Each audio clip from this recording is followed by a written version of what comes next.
Philip Quinn, death by a lava lamp explosion. In 2004, 24-year-old Philip Quinn from Washington State was at home, watching his lava lamp do its thing. But apparently it wasn't doing its thing fast enough for his liking. Instead of waiting patiently, Quinn had an idea that no scientist would ever approve of. He put the lava lamp directly on the stove to speed up the process. Physics had other plans. As the liquid inside overheated, the pressure built up until the lamp violently exploded. A glass shard shot across the room with enough force to pierce his chest, striking him in the heart. Quinn collapsed and died almost instantly. When police arrived, they found the shattered remains of the lamp, and presumably a cautionary tale about why household items come with warning labels. For the record, lava lamps already have a safety warning that explicitly states, "Do not heat this on a stove." A piece of advice that, if followed, probably would have saved his life. David Grunman, death by Cactus Revenge. On February 4th, 1982, 27-year-old David Grunman was out in the Arizona desert, armed with a shotgun and a questionable sense of judgment. He and his roommate had gone shooting, but instead of aiming at targets, David decided to take on Mother Nature herself by blasting away at a massive saguaro cacti. At first, things went as expected. He fired at a small cactus, watching it collapse in defeat. Encouraged by his success, he set his sights on a much larger 26-foot saguaro and unloaded his shotgun into it. And that's when karma struck back. A massive 4-foot arm of the cactus broke off and fell directly on top of him. The weight of the spiny limb crushed him instantly, ending his cactus shooting career permanently. David was declared dead at the scene. Locals call it cactus karma, a brutal reminder that desert plants have survived for thousands of years, and they don't take kindly to being shot at. This could have been avoided if David had just picked a different hobby, maybe fishing, or literally anything that doesn't involve shooting at 500-pound plants. Hans Steininger, death by beard entanglement. Hans Steininger was a well-respected mayor in 16th century Austria, known for his wisdom, leadership, and an absolutely massive beard. At 4.5 feet long, it was less of a facial feature and more of an accessory, one that he usually rolled up and tucked into his pocket like a Renaissance-era fashion statement. But one day, during a sudden fire in town, Steininger forgot to tuck in his beard before running to help. As he hurried down a flight of stairs, he stepped on it, tripped, and fell headfirst, breaking his neck. Yes, this man was literally taken down by his own beard. If there's any lesson to take from this, it's that at a certain length a beard stops being stylish and starts being a tripwire. Elena Struthers Gardner, impaled by metal straw. Reusable straws are supposed to save the environment, but this one didn't even save a single person. In November 2019, in Broadstone, England, 60-year-old Lena Struthers Gardner, a retired jockey with mobility issues, was at home sipping from a mason jar with a built-in stainless steel straw. But as she walked through the kitchen, she suddenly lost her footing and fell. The metal straw, held firmly in place by the lid, did not budge. Instead, it impaled her left eye, driving straight into her brain. Her wife, Mandy, rushed in after hearing the sound of her collapse, only to find Lena making strange, gurgling noises.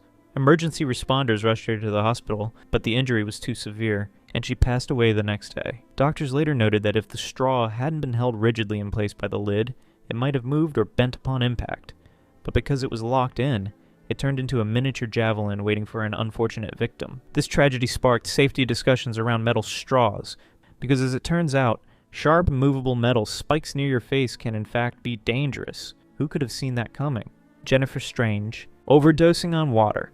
On January 12, 2007, 28-year-old Jennifer Strange from Sacramento, California, set out to win a Nintendo Wii for her kids. The contest, called Hold Your Wii for a Wii, was simple. Drink as much water as possible without urinating. Contestants kept chugging water, with the last person standing winning the console. At first, Jennifer laughed along with the hosts, but as she kept drinking, she started to feel lightheaded and nauseous. Eventually, she left, telling coworkers she had a terrible headache and was going home. A few hours later, she was found dead in her bathroom. By drinking too much water too quickly, Jennifer had diluted the sodium in her blood, causing her brain to swell dangerously. Essentially, her body drowned itself from the inside out, and she didn't even win the Wii. After her death, her family sued the radio station, which had ignored warnings from medical professionals about the risks of excessive water consumption. The case ended with a $16 million settlement, but tragically, no amount of money could undo such an unnecessary and preventable death. Water is great.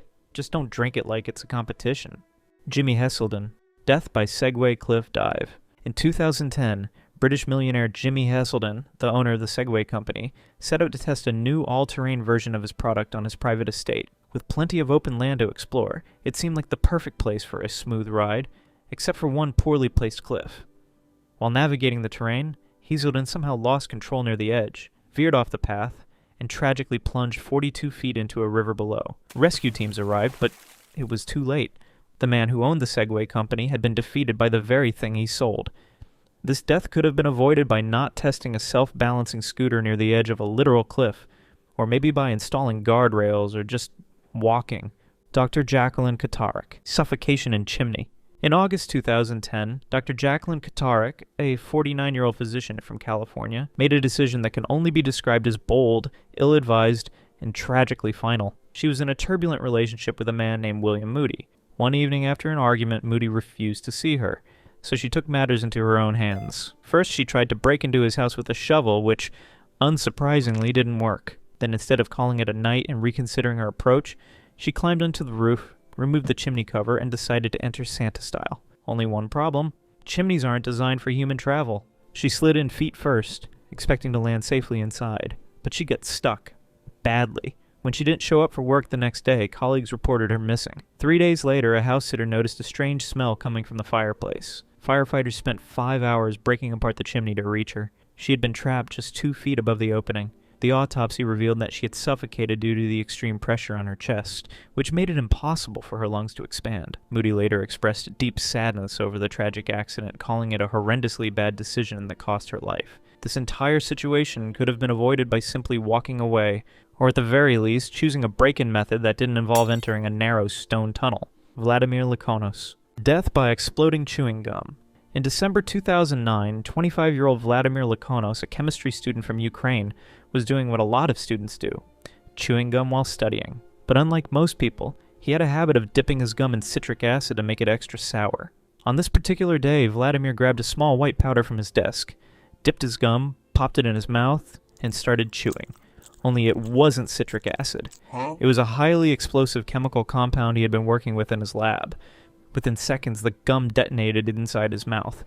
The blast was so powerful that it blew off his jaw and lower face, killing him instantly. His parents, hearing the explosion, rushed in, only to find an unspeakable scene. When police investigated, they found 2 identical containers, one with citric acid, the other with a volatile explosive powder. In a tragic mix-up, he had grabbed the wrong one. This accident could have been avoided by labeling things properly. It also serves as an important lesson. If you're going to eat something, make sure it's actually food. As bizarre as these stories may be, it's important to remember that these were real people, with real lives. This video isn't about making fun of them.